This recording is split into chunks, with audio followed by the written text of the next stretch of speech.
um, play again. So we Cool. are back on for the ones that can't join us. So thank you for everybody for joining us. I know loads of you do watch these on catch-ups because I put them straight back into the collective. So thank you for joining us if you're in person. If you do want to ask any questions, I can't see you and I can't hear you, but if you do want to ask any questions, you can just put them into the chat or into the Q&A if you've got anything, and we'll make sure that we we answer those questions. Mhm. I'd like to introduce you to the lovely Paul Dennison if you've just been hearing us chatting amongst ourselves for a little bit of time. I'll sort of quickly jump into sort of like how we first met. So is that your dogs? We could start One of them, yeah. Sorry. a whole chain reaction. I've got two sleeping in here at the moment. So there's always a bit of a like, please don't everyone kick off whilst we're on the Zoom I didn't thing. know if you could hear that or not, but yeah. It's a He's a very barker, deep that one voice, of that them. one is. Yeah. So my story with Paul, just to sort of let you know, I first met Paul when I was working at GHD, and we did some shows and different things together. And being in the industry, it's a very small world, and you eventually sort of you meet back up again. And it was at Salon International hmm 2 years ago, not that Yeah, this year, not the just one gone just the gone, the year one before. before. Yeah, Yeah. about 18 months ago. Yeah, so we bumped into him. We got like a little colour pod on there, and I was like, "You should try 11 Australia colour. You should try it." So I sent him some, and yeah, it was a bit of a slow burner, but we got there in the end. Yeah, Not yeah. because of you didn't like the colour, just other things that were going on. But we got there in the end, and Paul is now part of the 11 Australia education team. He's a brand artist within there. So yeah, it's really good to do these. I'm really excited for this session because when we've been doing some of our shows like Sydney to Shoreditch and Melbourne to Manchester, Paul's been one of the guest artists on there, and I've absolutely loved his chats. One of my friends was in the audience, and she said that she felt that you were mesmerizing, and whatever you said, she was like that, yeah, yeah. So I was like, right, okay, we've got to get him on and get him on and sort of Wow. like have this chat and sort of expand on some of this stuff. Some of the stories Okay. that you tell, I had no idea where some of them were going, especially the loft one with the Oh where you yeah, hole in yeah, the loft. And I was like, yeah. I'm here for it, but I'm not quite sure how this relates to colour. It did eventually. So I can't remember how that came about. It's one of those things that when you are on stage, and because a lot of the time when you're presenting, you've got a lot going on. You're concentrating on what you're doing. You're thinking about what you're talking about. You're also thinking about what you're going to be talking about next. And you're trying to listen to what everyone else is talking about. So there's a lot going on there. So I can't really remember how we even got onto you talking put the about hole in the talking room. about that. But yeah, I Yes. mean, I think I'm a bit of an oversharer sometimes. I loved it. I loved it. Right, okay. So I've got some questions for you Cool. that we're going to talk about. But today is going to be talking about colour, about you, about some of those trends or not trends, as we like to call Yeah, them. yeah. But first of all, would you like to share with us sort of your hair history, your journey within within the world? Yeah, I mean, briefly, really, I guess I started hairdressing in 1996. So going back now, God, that's scary because it'll be coming up to, well, 28 years this year. So straight And out with of that school. filter, no one can tell. Yeah, I mean, can I have this in real life?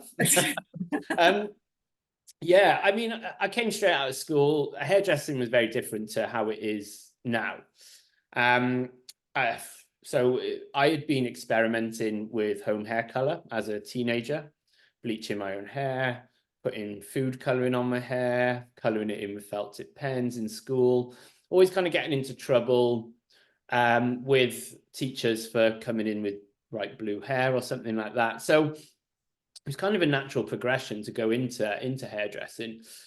I kind of didn't know too much about the industry as you would back then because we didn't have social media, we didn't have all the internet and everything that we have today.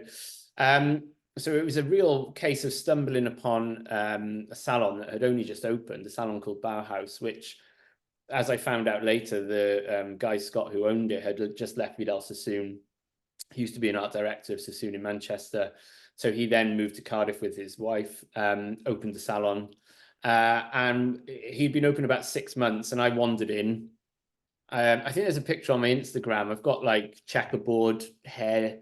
I've got like a face full of piercings.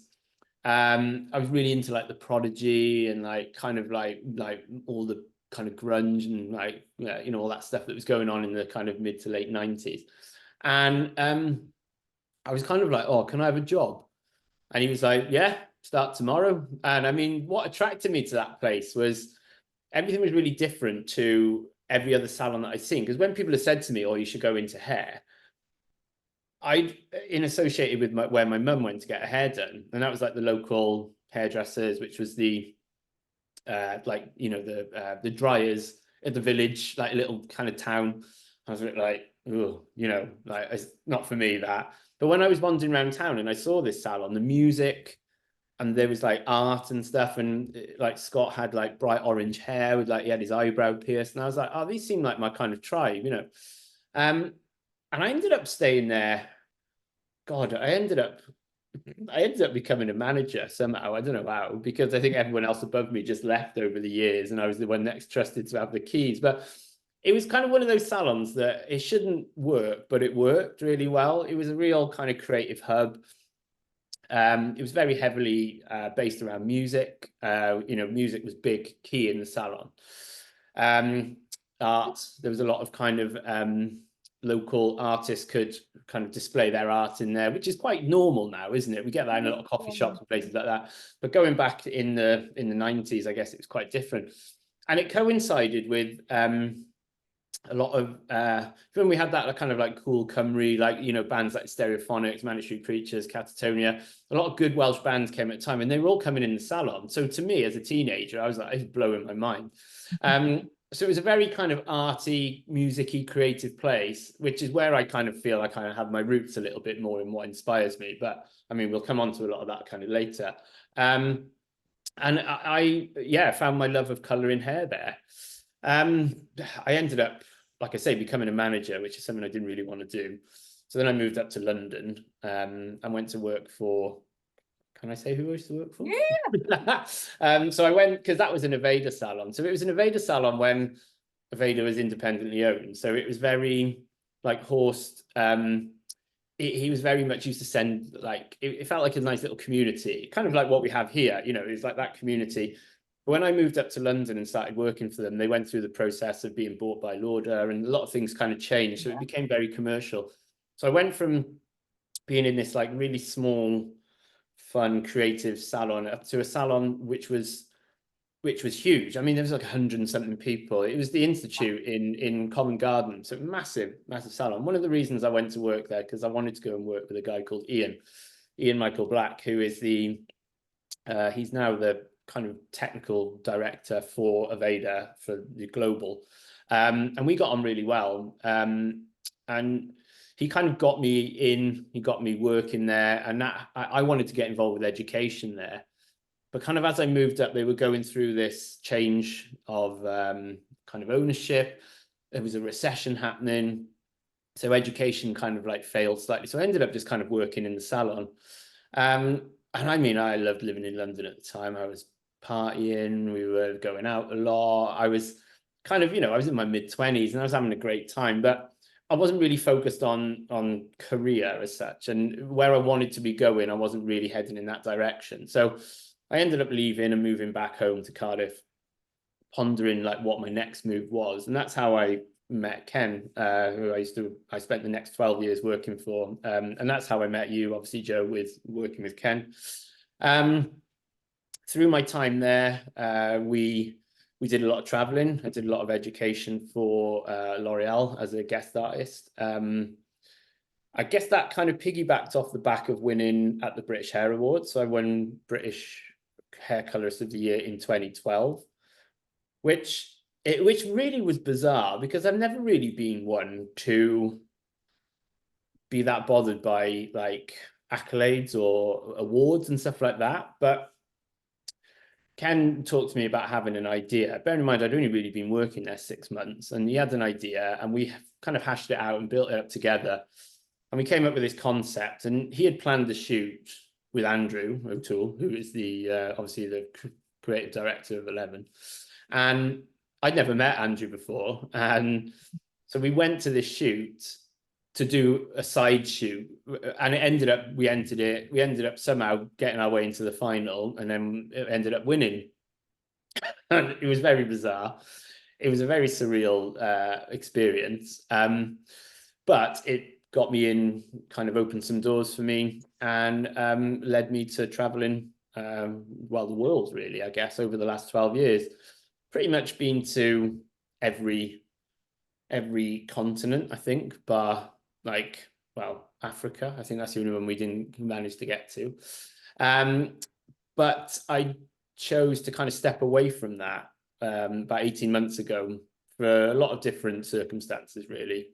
Mainly getting a bit older and wanting to have a bit more freedom, and kind of, yeah, like a lifestyle choice, really. So it was nice to kind of take stock, relax, have a bit of a break from, because I mean, at one point I didn't have a day off for a good like 9-10 weeks solid. And I mean, I'd be working 5 days in the salon. I'd be then getting on a plane, flying somewhere. You know how that life can get. And I'm very much like taking the opportunities that I could get, and the diary was filling up. And before you know it, you kind of not suffering with like burnout, but there is an element of that. So yeah, that led me to kind of stepping away a little bit from the industry. And that's obviously then when I kind of came into contact with you guys again. And that kind of all came along at a really good time. And I feel like it's been quite organic how we've ended up kind of meeting and working again together, which is nice. I think sometimes things are meant to be, aren't they? And, I'm not going to call things luck, but I think there are times where you're just in the right place, not at the right time. Yeah. Maybe it's meant to be, and you just there, or you just, I looked up, you were standing in front of me, and I was like, Paul. Like, I've never really been one to believe in like crystals and like, like predictions and all these kind of things. But some things I think recently have happened to me over the last kind of like 2-3 years that, yeah, you can't really ignore. And I feel like people are maybe brought into life, or things happen for a reason. And sometimes you don't see it without sounding like like complete hippie, but you maybe don't see it at the time, but it turns out to be where maybe you're supposed to be sometimes, for sure. I am a big believer in that. Yeah. So hair heroes, color heroes, because we always talk about hair heroes and people always sort of like talk about the same people. But I think color, you mentioned Ian, is that? Yeah, so Ian Michael Black, great colorist and a lovely person as well. I think, yeah, there's been a few people along my journey that have really, really inspired me. And there was a quote, and we lost a really good friend of ours like a couple of years back now, Chris Williams from Rush, and he was someone who I really, really admired. And then we crossed paths, and they say, like, work until your idols become your peers, don't they? But then when, like, I posted a thing about him, I said, what they don't tell you is then when those people then become your friends. And it's a very strange feeling. So when these people who you maybe see in magazines, maybe more so before social media as well, like they become quite mythical. Like for me, like Annie Humphreys, like obviously growing up with Hairdresser's Journal and magazines, and remember when like people used to do like spring, summer, autumn, winter collections, and you would see these looks that they would bring out, and I'd be so inspired by them. And there would be like a little free kind of pull out that came with HJ or something like that, and it would drop in the salon and you'd see it, and I'd be poring over them and looking for new sectioning patterns and new ideas and stuff. And she was someone who, as a young kind of young person, like a youth, got really, really inspired. And you know what? Like, I'd never actually met her until when you go to Salon International, your photographs get kind of shown, don't they, in the gallery? And this was before we'd won. And Ken, when you would go anywhere with Ken, like, he knows everyone and anyone, and he'd be wandering through Salon International, And I was like, oh my God, it's Annie Humphreys. And she's walking right towards us. And I'm like nudging Ken as if to say, gee, like, this is a legend. And he's like, hiya and stuff. And she's like, Ken. And I'm like, oh my God, he knows her. And she said to him, she went, oh my God. She said, your color pictures, I love them. And I was just like, and then Ken was like, oh, this is Paul, he did it. And I was just like, that for me, even if we didn't win, was validation in itself, you know? Yeah, and that was the only time I've ever met her. But she, to me, is someone who's probably like an ultimate kind of hair hero, I guess. Yeah. It's really easy to be inspired nowadays on social media, and we have access to so many incredible people, you know, which Yeah. we can follow, can't we? Yeah, I think you do get a bit of blindness though, because there's so much available. You can't Yeah, for see sure. through things like you say, the heroes that I think of now from when I was younger, it was because they were not attainable, because you were just sort of like, oh my God, this person. Yeah, yeah. Whereas now I feel like I'm in part of everyone's lives through social media. So it's a very different world now. Yeah, absolutely. I mean, yeah, you used to, and I think this is why you know, like the kind of the rock stars, you know, like people like, I don't know, Mick Jagger, David Bowie, you know, big iconic like rock stars. There was so much like hearsay about them, and so much rumor, and nothing could be kind of what's the word, proven, because but nowadays people are like, well, actually no, you're wrong, because there's a photo. And it kind of, they say don't let the truth get in the way of a good story, and I think with like the internet and social media and stuff, it's very easy to see behind the smoke screen or the scenes a little bit, and sometimes that can ruin the illusion of an idol or someone who you really kind of admire, isn't it? I think, do you know what? Within 11 Australia, I've got to say, Joey Scandizo is doing a pretty good job of that rock star. Honestly, his Yeah, yeah, line is pretty amazing. He's the yeah, most chilled out person, but they're not. Um, so yeah. he's really chilled out. He was for Sydney's Shoreditch. I've got a picture of him asleep on the sofa downstairs while I'm running around like a lunatic. Yeah, He's yeah. just sort of like lying there on the sofa, just having a little I nap. remember, I remember like running upstairs in between the two models, kind of grabbing a few things. And yeah, like you say, he was kind of on the sofa and he's like, what do they say in Australia? Like, you're good or something like that. And I'm like, Yes. yeah. I'm like, yeah, a little bit. And he's like, cool. You're like, all right. I think he is our rock star. I'm gonna feed this. Yeah, I'm yeah, quite yeah, happy for to feed this sure. illusion. Okay, so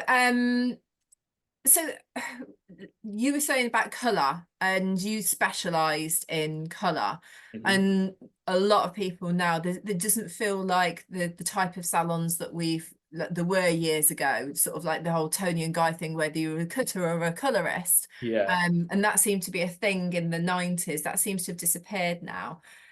How do you feel about that kind of all-rounder? Do you think you can be a colour specialist and an all-rounder? Yes, yes, I think so. Like for me anyway, like you'll be really careful what you say here. Really, I think. So for me, when I first started hairdressing, it was about color. And my boss, who's training me, wanted me to cut hair because he needed people to cut hair in the salon. And at the time, color was very different to how it is now. I mean, it was a few foils and a global color. You know, nowadays it's so much more. And I feel like we have, like, because I over the last kind of 20 25 30 years have literally been solely a colorist. You've kind of had to fight your way to the forefront a little bit, and I feel like over the last maybe 15 years color has definitely become Yeah. the forefront of the industry. And style, not so much styling and cutting. Like cutting is, we've kind of done a lot with cutting over the years. It's very hard to do a haircut now that hasn't been seen before, if that makes sense. Whereas the big advances in technology, like product development, have allowed us to push color further, push technique further, push boundaries with color. And technique has come on so much in the last kind of 15 years that it's so different to how it used to be. So I think for a while everyone wanted to be a colorist regardless of what they did, you know, and you'd have people coming into hairdressing they didn't want to cut hair. They just wanted to be a colorist. They didn't know why, but that's what they saw. And they wanted to be maybe coloring hair for social media or for on stage and stuff like that. But I mean, I really enjoy watching people cut hair. Like yeah, I guess it comes back to that kind of that Sassoon philosophy, really. And I like cutting hair, but I don't love it like I love coloring hair. Like I always say to people, because people say to me, do you cut hair? And I'm like, yeah, but you wouldn't really have a choice in how it's cut. Like, I'll do what I want to do. I couldn't trim someone's hair. I'd be like, well, that's boring. Like, I couldn't. Like when people come in and you see and the stylist does a consultation and they're like, oh yeah, I want like a kitten's eyelash off. I'm like, really? Like that's boring. Like what are you gonna do? Like we used to work with this girl and she used to say, oh, someone wants a ghost cut. And it was like, I was like, what's a ghost cut? Well, it was basically like a trim Nothing. without trimming. And I'm like, what? Like it's just You want it bizarre. to look better. You want me to show it the scissors, but you don't Yeah, want yeah, yeah, anything yeah. cut off Yeah. it. So you kind of Right. going through the motions, you're doing the thing, but actually there's no hair on the floor, which is weird. But yeah, I think the industry is very different nowadays. I think with people being able to promote themselves, and myself going freelance, it means I had to style. So I've had to learn to style, and I've had to. At first, I was like, "Oh my god, this is like a whole new world to me." But it's part of work that I'm really enjoying. It's nice to be able to finish my work how I see it in my head. But there's also still people I work with who are stylists who we have a very similar kind of vision. There's nothing worse than if you work with someone and you think how something's going to finish and you're like, well, that looks nothing like I thought it was going Yeah, to. but that can be quite interesting, isn't it, when you're a colorist, because you kind of hand over your work and a haircut can make it, and a finish can make it Yeah. look shit or not. You know what? I remember saying, I was talking about this. I remember saying about this at the last event is what we do have to remember is that color is there to enhance the haircut, isn't it? The one can't be fighting against the other. They have to work together. So maybe being cutting the hair and coloring the hair, you know exactly where you've, I don't know, cut that fringe and place that color. So you can oversee the whole thing. Whereas when you're working two people together, if you've colored some, because generally in a salon environment, it works better to color the hair first and then to cut it afterwards. But really, we should cut the hair first and then place the color accordingly. But we all know that that's not how salons work, because you'd have to shampoo the hair twice, you'd have to blow dry it twice. You know, the client would be in there for a lot longer than they realistically need to be. So you are relying on that person when you've placed your color, cutting the hair how they say they're going to cut it. There's nothing worse than if you've done a beautiful face frame money piece and then you go down to check your color and they're like, oh yeah, they decided to have a full fringe halfway through, and you're like, well, hang on a minute. Like now they've got a big blonde fringe at the front. So yeah, it's about having that communication. But yeah, it's very different to how it was years ago. So you tell this really great story about change, about colour change, and I'm recording it for posterity years because it was so I can replay it back and tell people. I absolutely love how you look at this because I think we are all guilty of doing the same thing over and over. And colour change in most people's heads is an 8-hour job, and I've not got time. Yeah, 100%. I mean, yeah, like that's the word, isn't it? Change. And when a client sits in your chair and they say, "I want to change," instantly you go, "Oh my God, we've only booked you in for like a small appointment." But because we go to right the other end of the scale, like they want to chop their hair off, they want to go bright red, they want to bleach the whole thing up. But the reality is that to the consumer or to the average person, change can be maybe changing the tone. So like maybe adding a little bit more warmth to their hair or cooling their hair down a little bit. So it can be small, but we might see that because as hairdressers, we kind of become a little bit desensitized to these things. So we think big grand changes, but really to a lot of people who are in their comfort zone. So Mrs. Jones, who's had base 6'3" bob for the last 30 years.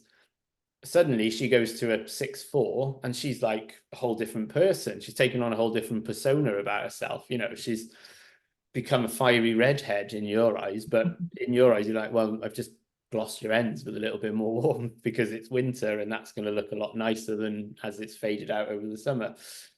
So what I would always say when someone sits in the chair to me and they say they want to change, we would offer like three stages of change, really, which is a kind of a soft, medium, or a hard change.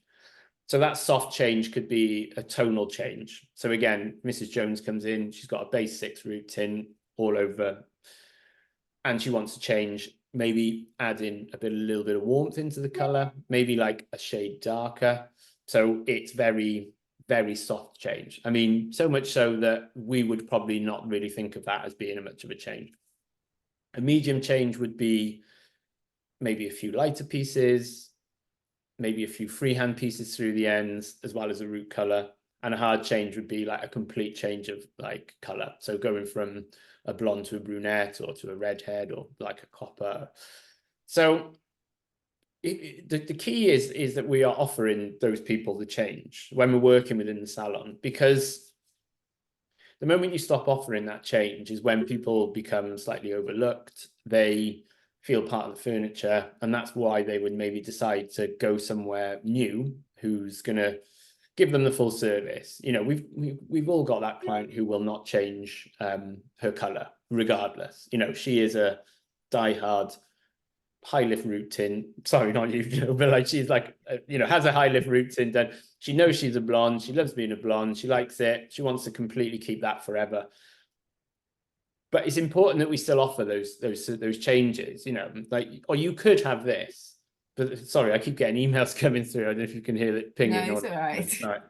All right. So yeah, the most important thing is we are offering that change, and we are talking about maybe offering something different, because the moment that person doesn't get that in the consultation and the service, it is when they do start to look somewhere else. And it's completely up to them if they want to take that, because it's either something you could maybe do on the day, or it's something that you could schedule for the next appointment, but to keep them current and moving forward and progressing.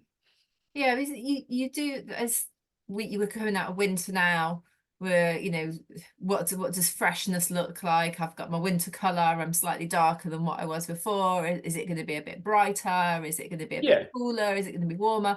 And it's just, I think it's the conversation, isn't it? And it keeps it current for you as well. You know, I imagine doing the same client, the same root tint, same thing over and over and over and over.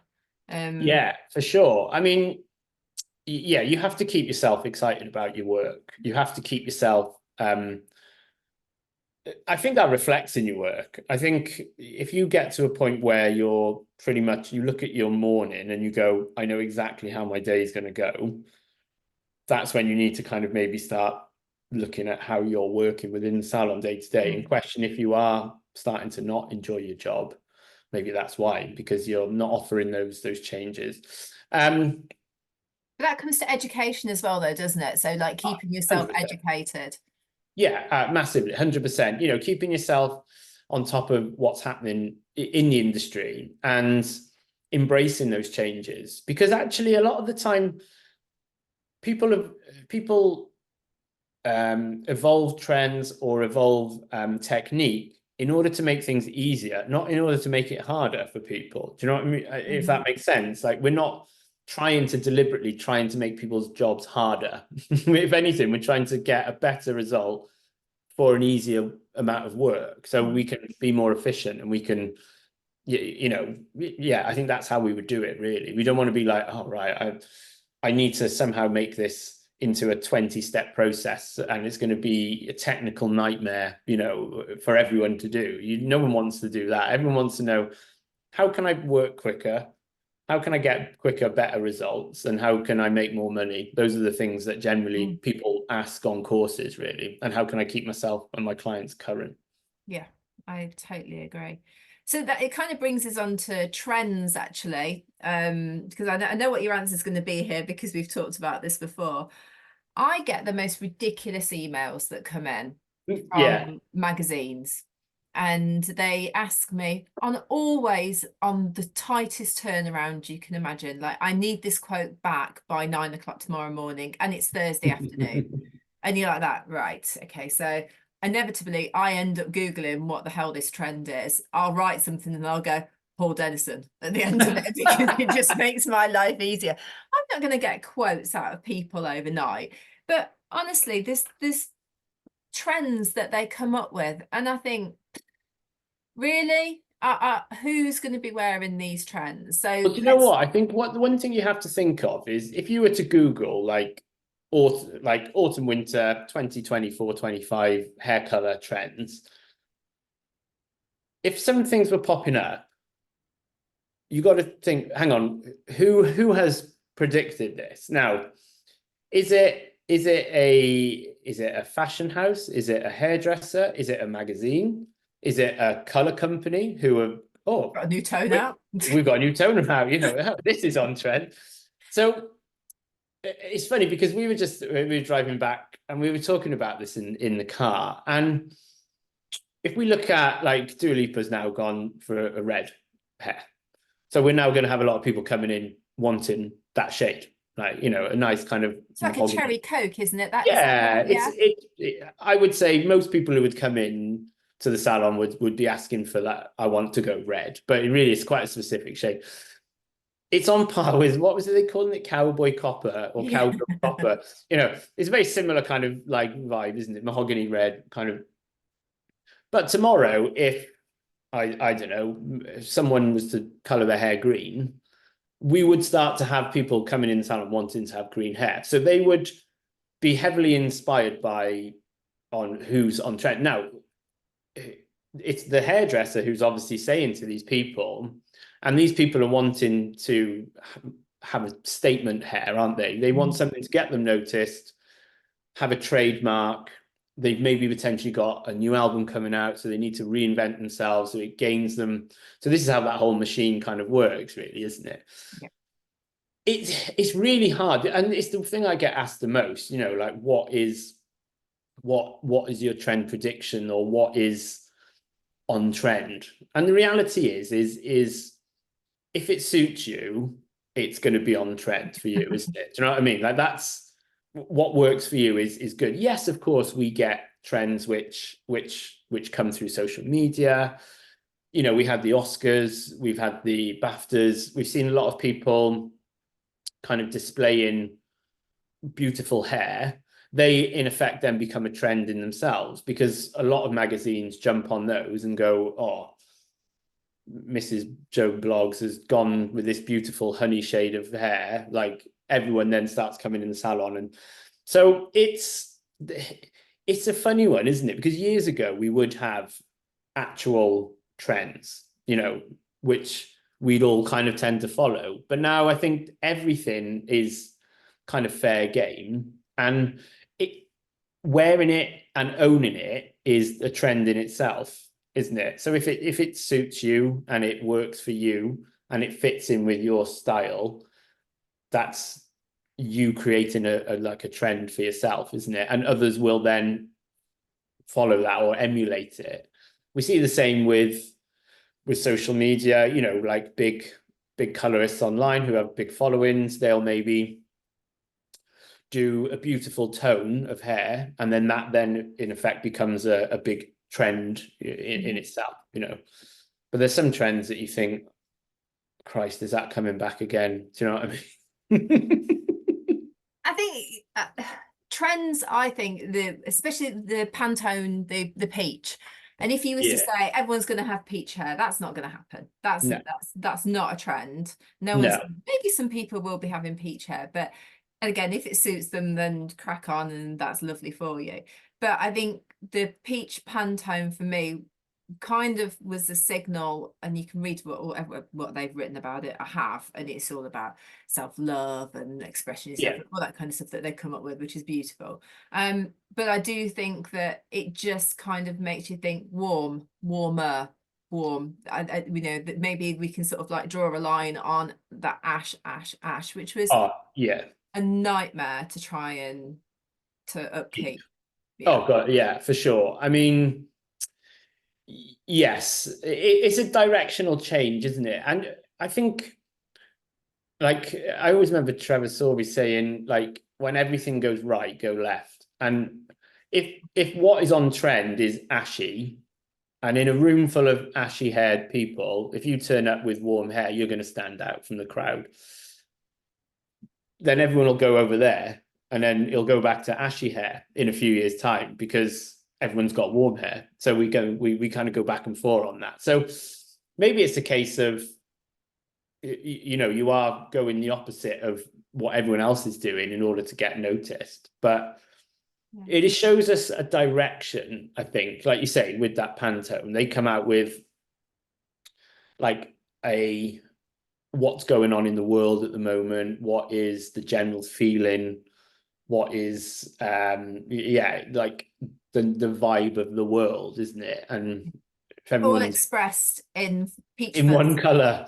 But ironically, like there's a horror film called Creep, and Yeah. his character is called Peach Fuzz. And every time I can hear Peach Fuzz, it's this guy with this wolf mask on, and it's the weirdest thing. And I think they could have We'll all be maybe, Googling that one in a bit, right? yeah, they could have researched that a little bit better before they named it Peach Fuzz, really. Yeah. Yeah.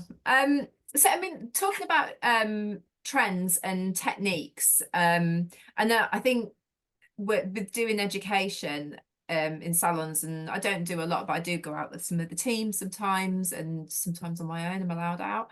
I notice people jump straight to a technique before thinking about tone. What's your thoughts on that? So like, you know, when you sort of like, I want them to analyze the hair, I want them to look at what tones they are, what's the suitability. Before I know it, we're doing a balayage and we're going to put some foils in, and I'm like, no, we don't know if we need to do that. Yeah. Well, yeah. I mean, so there's different trends, isn't there? Like a lot of what we see in the media is tonal. So what color is on trend? Like, but they don't really talk much. Within our industry, they talk more about the technique of trend, isn't it? As well, and we've seen, you know, we were very much like foil, foil, foil, foil, completely go the other way. Again, when everyone goes right, go left, completely freehand. So we're not using any foil now. So we've been like, oh, freehand, foil, like two worlds apart. If you were still foiling, you were like, you're not on trend. You were, you know, you need to get with the freehand. And now we've met in the middle because we've realized that some of the looks that people want, they want, I've got clients who they come in, they go, I want balayage, but actually what they want is foil work because they still want to have that seamless blend of color, but they want color right from the root. They want even pieces of color.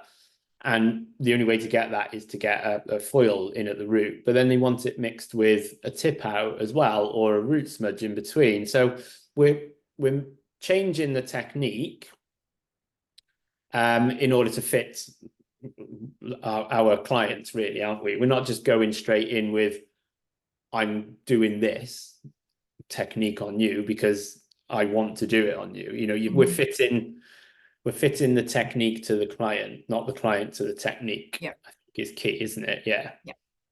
So, I mean, how do you, I mean, education is the answer to this, but I want to sort of like know your thoughts on it. How do you future-proof yourself? Because we've gone from, like you say, foils over here to then we've gone to sort of balayage over here, and now we're meeting somewhere in the middle. How do you future-proof yourself? What are you looking for next to make sure that you stay ahead? Like myself as Yeah. an educator, that's a good question. I think you I really like to keep an eye on what's going on in the industry and to see what people are doing and what innovation companies are coming out with. These crazy gadgets. I don't know if you saw that one the other day, and they were like, they had like a little, it looked like a glue gun, and they were like painting on Lightner in strips and stuff. You kind of think half these things that you see won't catch on, but one or two of them may stick. And so it's kind of keeping abreast of change and embracing that change and not being scared of trying to do new things, you know.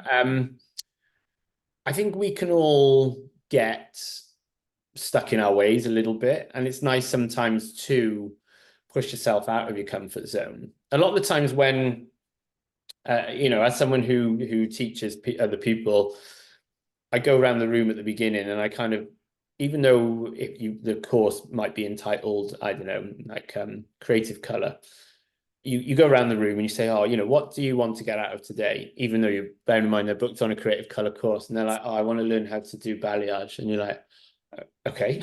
You're like, all right. And then you might get someone who's like, I want to learn how to foil, and you're like, okay, so this is a creative color course. It's not really for that, but we try to encompass that as we can. But you also kind of find why people are educating themselves. And a lot of the time, people who come on the course are maybe people who feel like the industry is moving on without them, and they want to keep themselves current and keep themselves relevant. So it's really important to embrace that change, and not to kind of get into that mindset of, I know everything, like, which a lot of hairdressers, that when they hit a certain age, feel like they've been round the block and they're like, well, I've done it all now and I'm just going to do this forever. It's nice to keep ahead of how innovation changes. And I'm always kind of looking and trying new things as well. Yeah, I think that's, for me, is the main thing. So even it could be something as like just placements that's just changing that up, or to gadgets and stuff. Yes. Well, again, I was saying to Sophie this morning, I was getting my hair off because we were getting a coffee from like a drive-through, and I get really annoyed. Like I was saying, if I was a barista, if I was making coffee, oh, what's happened to what the hell happened there? I told you I don't have a clue what's going on here with this. So for anyone who's not aware, I've got a new laptop and it seems to have put a bizarre filter on me without me even asking. And now it's giving me fireworks and stuff. That was weird. It must be hand gestures that you're doing to get these fireworks. Try it again. Yeah, that was weird. Like, can we make it work somehow? I don't know what I was doing there. So I was kind of saying, if I was a barista, or my job was to make coffee, I would try to make sure that every single cup of coffee I made gradually got better than the last one. So I'd be perfecting my coffee craft. And there's that thing that's like, it takes you 10,000 hours to become a master of it and all that kind of stuff. And yes, I agree with all that. But it's thinking, how can I make this better? So each set of foils or each freehand that you do, you learn from the one that you've done before. And you tweak and you tweak and you tweak ever so slightly, and you practice and you practice, and it becomes so far removed from where you were maybe a year ago or 5 years ago. And it can be the most tiny, maybe it's just like, oh, I used to do my foils at this angle and now I do them on that angle. So it can be a tiny tweak, but it can make such huge differences, but constantly adapting that technique and experimenting with it, not just sticking with the same foil placement that you got taught on day one of college of like, what's that now? I don't know what's going on here. Yeah, sticking with that same foil placement that you got taught, the 9 basic sections, doing up the sides, because that's the basic version, and then you want to adapt that and mold it. But also looking at people's hairlines, looking at people's head shapes. I mean, everyone's hairline is different, everyone's head shape is different, everyone's haircut is different. So you've got all those factors to come in. There's not one section pattern fits all. So it's adapting it and having 100 techniques in your armory of them all being very similar, but they're all slightly different at the same time, but fit in the ones that you need. It's the like you said, it's the coffee thing. See, that's today's one. It's the coffee thing. Yeah, it's incrementally just increasing your precision or your technique, and just tweak each time, and you will find that there'll be huge differences. It's like with anything, when you first start doing something, you shit at it. Sorry, you rubbish at it, isn't you? Do you know what I mean? And but actually, this is going to bring me to the sort of like the last questions that I've got for you. So your one of the last ones was, What was your worst hair experience that you've been part of? Oh God. Oh, do you know what? I can't really think. There's been certain things that have just been like days in work that have just been horrendous. And you think, like when your hot water's run out, or you've run out of color, or you've like, all those things have happened all on one day, and you just like you walked out at the end of the day and you've just been like, that was horrible. I don't really think I've ever had. I've got one, I can share it with you. And the person who I did it on is actually on this call. Oh, right, So okay. I can share this. She will be laughing. 2 days before her wedding, I can't really remember, really imminent before her wedding. We did a colour, and she picked a colour. She's a hairdresser, so she mixes up the bowls and everything, and we're doing it. And it was like a root, and there was some, I can't remember whether there's some low lights. Can't remember. It's a few years ago now. Yeah. And she didn't label the bowls, just gave them to me. And I was like, I was putting it on, going, this looks really dark, really dark. And then we both had this realization that I'd put her root color on her mid-lengths and ends and vice versa. Yeah, that was Oh, do you yeah. know what? Actually, now you say that, years ago, do you remember when the red underneath and the blonde on the top thing Yeah. back in like what, like 2000? I I had mixed up my colors and I started applying the underneath color. And as I was finishing off the side section, I checked the back and I was like, oh my God, I put the blonde on the underneath. Luckily, I didn't put the red on top. So now, again, it's you incrementally change these things, you learn from them. If I'm doing something like that, I will not mix up all my colors at once. I will literally do, right, I'm having that color, I'm going to do that section, and then I'm going to come back and I'm going to mix that. Yeah. For the I sake of did, how long that takes you to actually do that, that's yeah, a good call. exactly. But for peace of mind, it's, yeah. I did work with a girl, and I still work with her actually, and we laugh about it now because she did a full head of foil, and the low light was supposed to be like a 723, like as a naturalizer. At the basin, she was pulling out the foils, and it was like damson. Every third foil was like, and what then she went back into the color room and realized that next to 723 in the rack was 4.20, and she put a four, like an ash based four, like it was purple through, and she was pulling that, and she was like, and she just had to say to the client, look, this is, and I think sometimes when things like that happen, you just got to put your hands up and go, It's this, a foil, you can't describe, you just can't get away with that one. You you don't know. can't, you just got to be like, this has happened, we're going to have to remedy it, And yeah, you're going to spend a long time picking those foils out. Yeah, oh that was, yeah. yeah, But that was, yeah, I haven't really had any like hair. Was it hair disasters or yeah. yeah? Luckily, I mean, I don't want to curse No, myself. no, no. I think you've got some good advice there. Just I learn think by there's your mistakes always. and just continually do that. I think I'm a bit like I like sometimes not that I got trust issues with anything, but like sometimes when you're working with people and you're asking them to mix color up for you and stuff like that. Once when we were working in India, I'm pretty sure that I got handed a semi-permanent as opposed to a permanent, and you could tell because the texture is slightly different. And yeah, I don't know whether it got lost in translation or something like that, but when you're on stage, you can't go, have you It's actually wrong. mixed up the right color for Yes. me? Yeah. So yeah, luckily, I mean, nothing bad came of that. It's just one of those ones where it just didn't lift as much as you were expecting it to. You're like, oh right, okay. But yeah, I'm a bit like I like to have a not that I like have a control freak or anything like that, but I like to kind of make sure everything is. Very neat. You are when you watch your work, it's beautiful to watch your foil work. You were at Sydney to Shoreditch and the camera was on you, and I was just like a moment of appreciation for those foils. Just look at that weave. Yeah, I mean that's like I was saying on the day, like I like things that come in nice packaging, hence why I like working with 11. And you kind of if you're buying something, you like it to be packaged nicely. And if you're buying a hair color, why not wrap it up nicely, you know, and make it look good when it's on Part of the the head? experience. Yeah, 100% for I like sure. that. Okay, last question.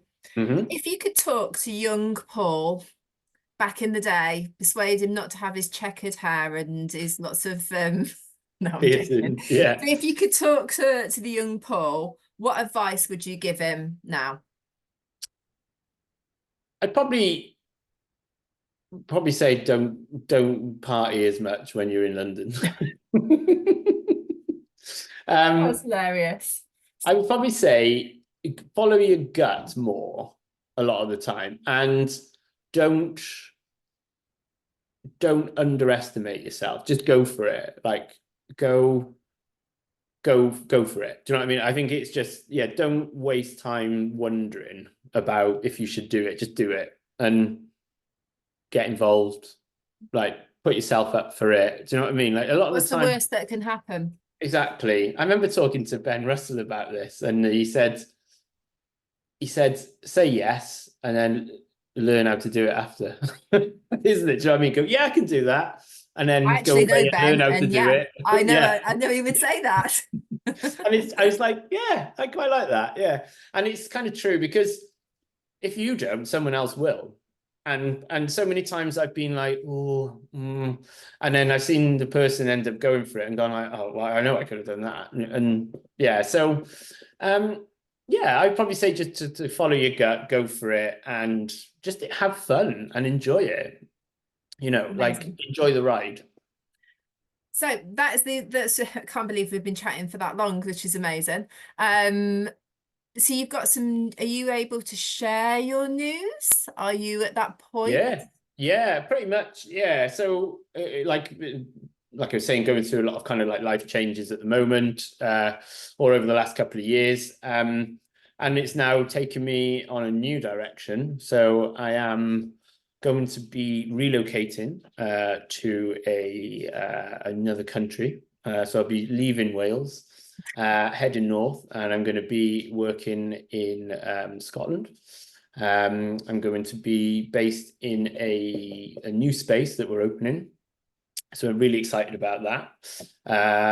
We're going to be full 11 as well, which is really exciting. So it means that we can really immerse ourselves in the brand, which I'm really looking forward to, down to the body wash and everything. It's going to be lovely. So I'm going to be smelling 11. I'm going to be Love that. Love 11 that. to the core. Yeah. So When it's do you going to think be you'll open? When do Sorry, you what? think you'll open? We tentatively put in a provisional date of maybe the 6th of April. Wow, that So was sooner than I thought. yeah, I mean, we've kind of, I guess with a lot of things, it's a case of lining the dominoes up, and then once one is in place, you can knock them and it should all hopefully run through. So a lot of problems that we've encompassed with the building, we've kind of overcome them, and we've got systems in place now which just need to be, you know what it's like, getting tradespeople, finding the right people to do this You stuff. don't, honestly, you don't know my world. I've not had any back doors for 5 Oh months. yes, I yeah, had yeah, back doors last Thursday. I'm now safe. I'm no longer going to get murdered in my bed. So I understand all of that. yeah. Luckily, I'm not sleeping there at the moment, which Yeah, is yeah, I say at the yeah. moment.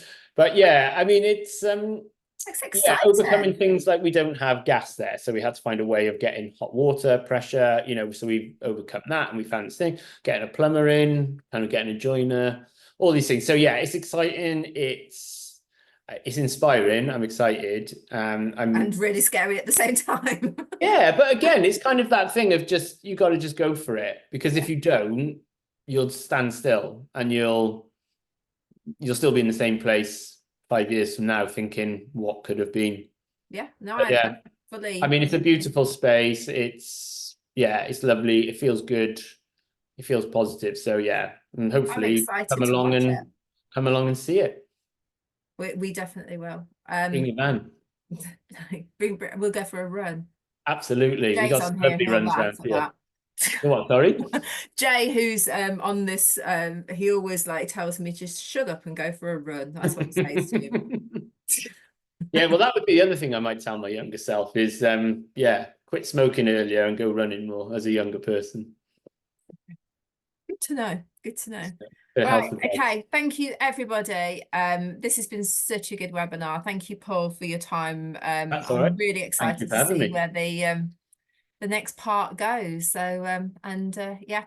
Oh, by the way, if you would got a master's, Paul and I are going out to Copenhagen June. So we're going to do the gold over in June. So keep watching and we'll share with what that's going to look like, which I'm excited about. Yeah, I'm excited about that. That's going to be fun. Cool. Thanks, Perfect. guys. Thank you very care. much. See you all soon. Bye-bye. Thank you. Bye.